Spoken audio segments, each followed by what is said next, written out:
More than 100 years ago, a man drove a cart around the mean streets of downtown Los Angeles, looking for lone souls to save and mouths to feed. That man was Thomas H. W. Lidcote. Deeply religious, Lidcote was appalled by the amount of homelessness and suffering he encountered in transient Los Angeles. "We have a conglomeration of riffraff here that is not equaled anywhere I have ever seen, not barring the New York Bowery flop joints," he exclaimed.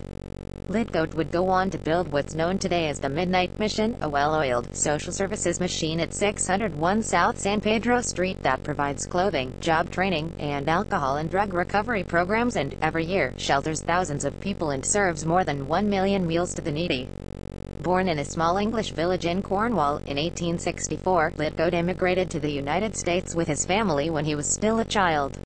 In 1893, he moved to Los Angeles. He soon became a successful produce wholesaler, supplying fruits and vegetables to many of the city's hotels and restaurants from his headquarters at the Terminal Market at Central and 7th. During the late 19th and early 20th centuries, rootless people, a majority of them men, flooded into the sunny city, looking for a new beginning. Once here, they often found themselves jobless, friendless, and hopelessly addicted to alcohol or drugs. Los Angeles has been widely advertised as the white spot of the world, and it is, Lidcote explained. But that very fact brings here a great many people. We get the best, and we get the worst of the worst. There was little help for these displaced men. The Salvation Army did what it could, as did women's charitable clubs and religious organizations. The government's solutions tended to be twofold: round up the drunk and disorderly and throw them into the city jail to sober up, and send the old and infirm to poor farms like Rancho Los Amigos in Downey. Lidcote decided to do his part. With the encouragement of his wife, Marie, around 1914 he began to drive around the rougher parts of downtown at night, rounding up indigents. Once they were in his grasp, Lidcote, who fashioned himself Brother Tom, would preach to them the word of Jesus, before feeding them soup made with leftover vegetable trimmings from his wholesale business. In June of 1917, Lidcote's mission found a permanent home when he began to rent a dilapidated building at 121 South Los Angeles Street, adjacent to the notorious neighborhood known as Hell's Half Acre. That same year, Mary died. Her last request was that he keep the mission going. The Slapdash Mission offered a late-night service. Brother Tom was often the preacher, a hot midnight meal, and floor space where homeless men could crowd together and sleep. Every man was served, no questions asked. Under the motto of free soap, and free salivation, all races were welcome, as were the numerous ex-servicemen coming home from World War II. No matter who they were, Lidcote greeted all comers with the same refrain: "Son, put your feet under the table and eat." Volunteers, including missionary Elizabeth Schofield, the mother of the mission, worked punishing hours to care for the men, in conditions that were both chaotic and unsanitary. In 1921, the Los Angeles Times reported the facilities of the mission for the work which it attempts to do are deplorably inadequate. The building, some 20 feet wide and 100 feet long, is church, banquet hall and bedroom for the 200 men who jam it to capacity every night. The space occupied by the mission is divided in halves, the part toward the street including the rostrum and chairs used in the services. The other part is filled with long tables, flanked by benches, and the tiny kitchen. A sink in one corner of this room provides a place where hands may be washed. There is no place, however, where the men may take baths. Neither are there any fumigating tanks for their clothing or any public lavatories nearer than the plaza. The result is what might naturally be expected. The mission rooms at night smell to heaven with the stench of foul, unwashed bodies as the men crowd together on the bare floor or sit nodding in the chairs, and some of the more reckless risk losing their shoes by removing them. These conditions, along with police raids, led to the landlord raising the mission's rent by 50% in 1921. But a wave of positive publicity for Lidcote, and a round of fundraising to improve conditions at the mission followed, as did such powerful benefactors as the Chandlers. Lidcote was the perfect public figure for dramatic 1920s Los Angeles. Joining religious charismatics like Aimee Semple McPherson, he was the prototype of the self-aggrandizing modern religious figure. A robust, romantic appearing figure of a man is Brother Tom, one reporter swooned. With rugged, benevolent features, iron gray hair worn rather long, and very large and soft brown eyes which spill over with tears very, very often. Newspapers extolled Lidcote's grueling schedule, which include daily visits to the city jail and frequent hospital stays due to exhaustion. Problematically to today's minds, the hungry were served midnight dinner only after they listened to the nightly sermon. In fact, the one way into the dining hall was through the makeshift, graffiti-covered chapel.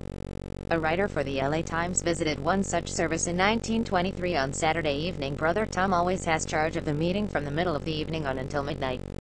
He prefers to speak from the floor, on a level with his audience, rather than from the elevation of the platform. Boys, I'm glad to welcome you here tonight. I wonder what you lads have been doing today. How many of you have had your hands in somebody's pockets? How many of you have been eating dope? Oh, I know you. I know you. You're mean as hell. A lot of you boys, just mean as hell. Yes, and you folks perched up there on the platform, why, boys, some of those folks up there on the platform, they'll snap at you like a turtle if you give them a chance. And yet they say their sanctified sheepish grins on the platform, delighted laughter from the unregenerate down in front. Brother Tom's words sting and bite like a lash sometimes, but he always tempers them with the balm of humor and understanding. At midnight, the men filed into the dining hall, set with crude benches, the wall covered with crayon drawings of Jesus and Bible verses.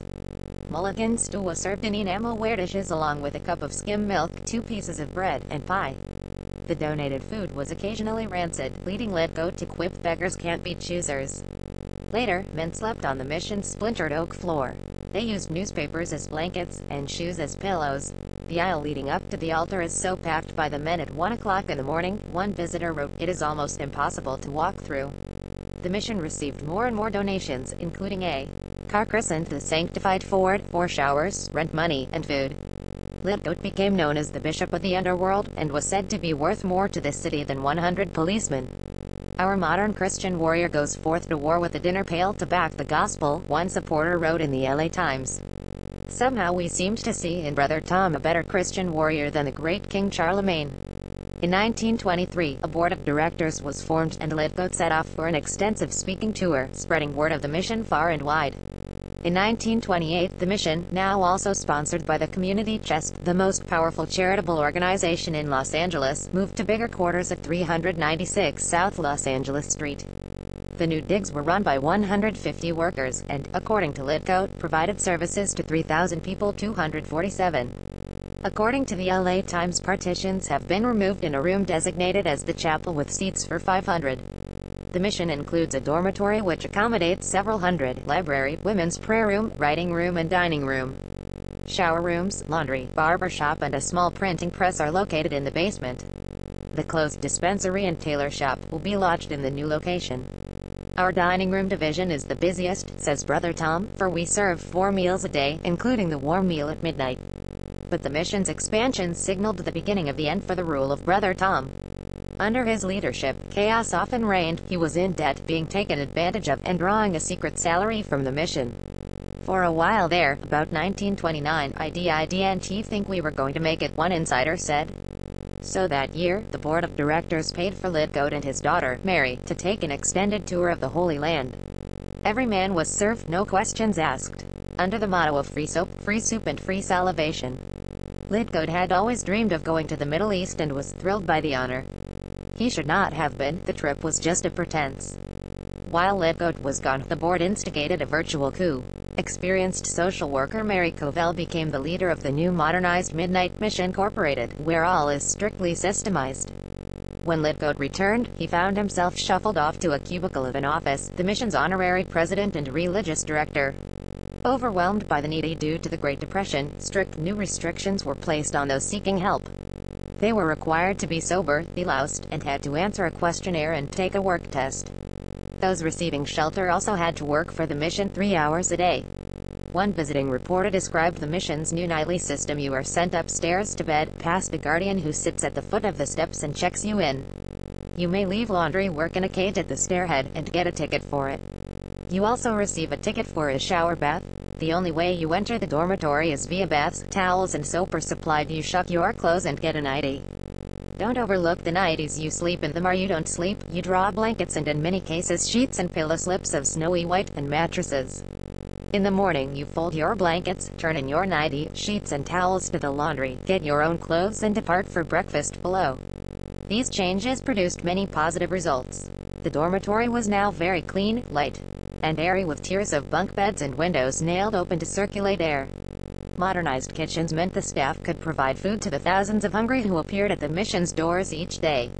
Due to these new rules and restrictions, the clientele changed, much to the horror of Litgoat, who spent most of his time in his cubicle studying the Bible.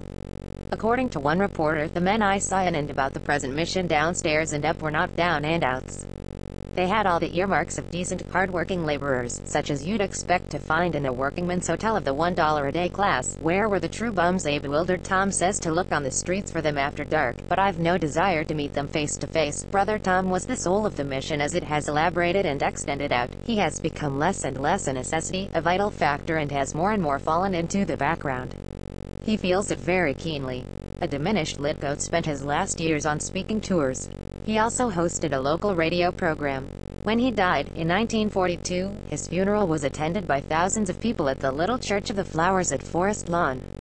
They were there to celebrate a man messy, imperfect and problematic as he was, who gave birth to an organization that changed the lives of thousands and become the blueprint for helping the homeless of Skid Row.